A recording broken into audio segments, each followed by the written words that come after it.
Do you know what people find unappealing, unattractive, and are major turn-offs in a relationship? And we're not talking about anything in the physical sense here. We're talking about the bigger issues and negative patterns that can creep their way into romantic relationships. We all know that when you're in a relationship, there will be things that draw you into that person. But what negative things are considered to be major turn-offs and potentially make someone reconsider the relationship? And what things have a massive impact on the connection and bond? Today, we're exploring the top 10 things that are major turn-offs in relationships. Number 3 on our list is probably not something you'd think to be a major turn-off. And number 1 on our list is so important to avoid in a relationship if you want to see it stand the test of time. If you're single, you can see whether you can relate to any of these points and perhaps whether any of them were apparent in your previous relationships. And if you're with someone, you can identify whether any of these points are present in your relationship, whether they're coming from you or your partner. It could be the difference between a connected, happy relationship or one that fizzles out. Plus, coming up, we'll tell you how you can get a free gift, the top 7 man-melting phrases that make men fall for you. This gift is all yours, completely free of charge.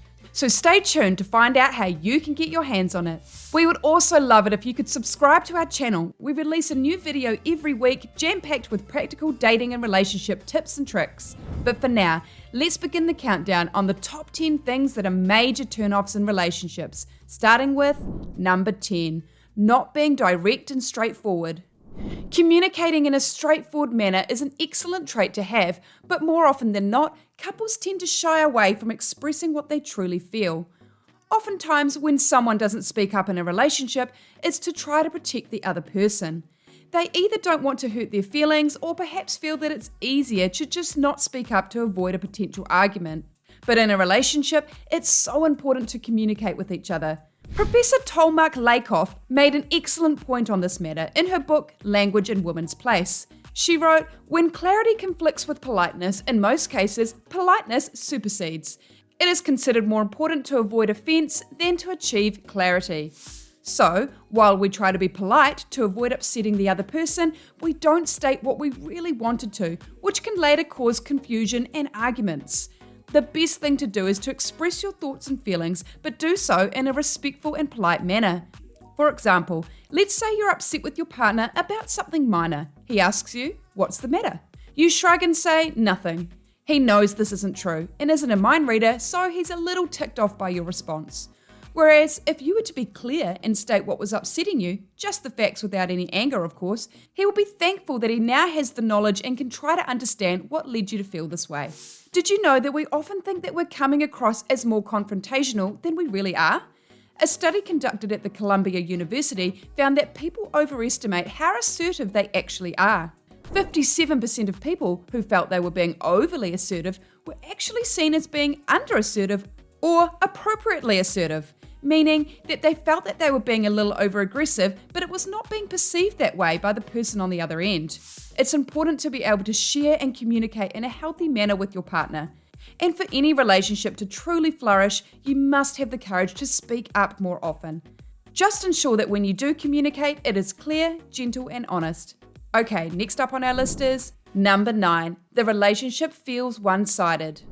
When a relationship becomes unbalanced, it usually isn't on purpose. It's happened gradually over time as the couple have become more and more comfortable with each other.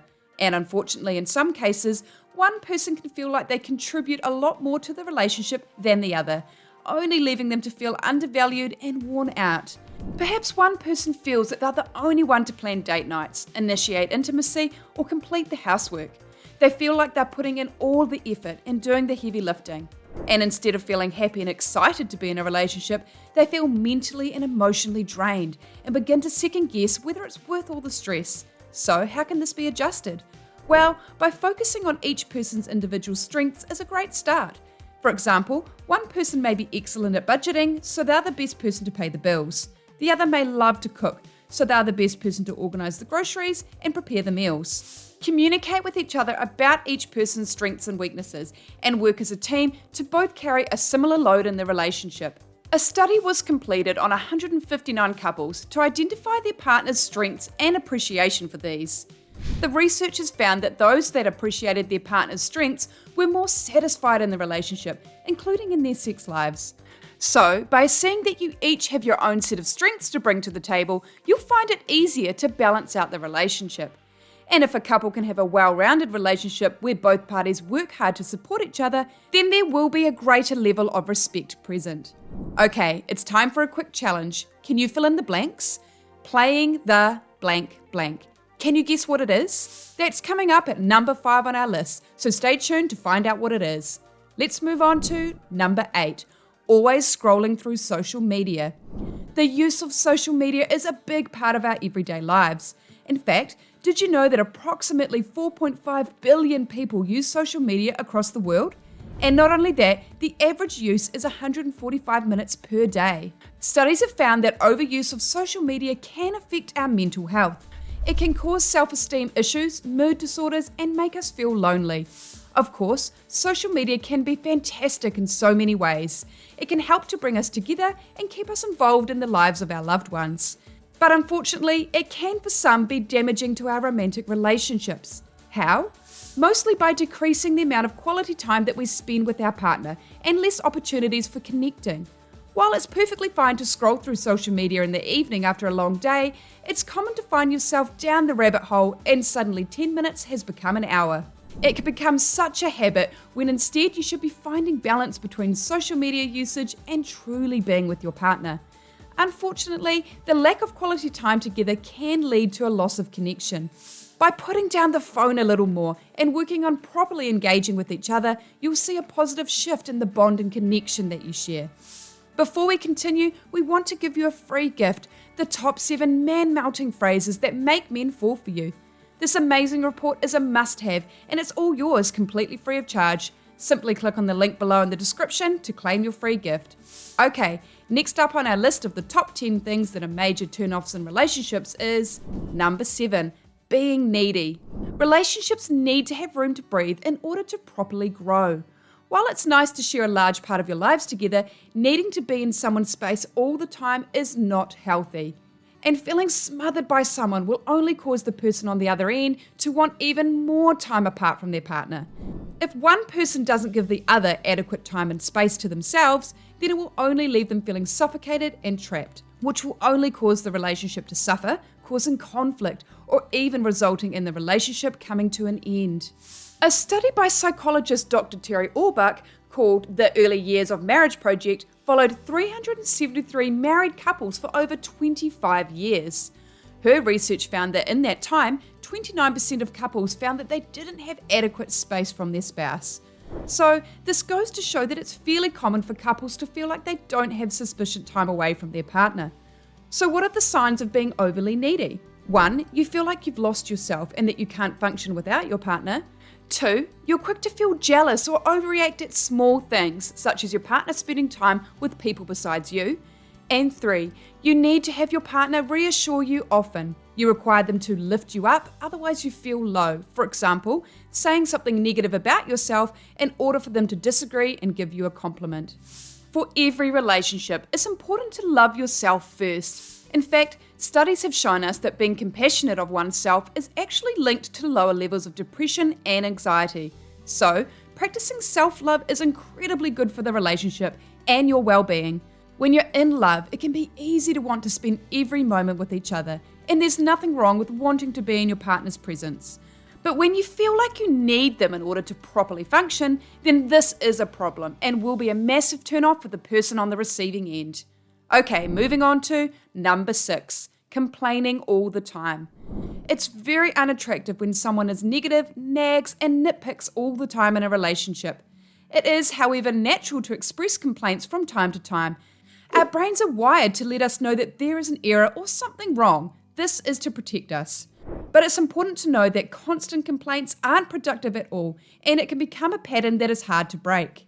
Complaining is venting the built-up anger and frustration, but it's not actually helpful. And unfortunately, it can have a pretty negative impact on the connection and intimacy of a relationship. Whether the reason behind the complaint is justified or not, how often does it see results? Almost never. Let's say one person said to the other, "I'm sick of all this mess. Why am I the only person cleaning up around here?" Do you think either the sender or the receiver felt good afterwards? And did it help to resolve the issue or make them feel stronger and closer to one another? Probably not. So where does all the complaining really stem from? Well, the main three reasons are from childhood. The person complaining had this modeled by their parents. They grew up feeling like it's normal to express their feelings in a negative manner. Resentment, holding on to issues from the past. They feel like they've been treated unfairly and the anger has built up.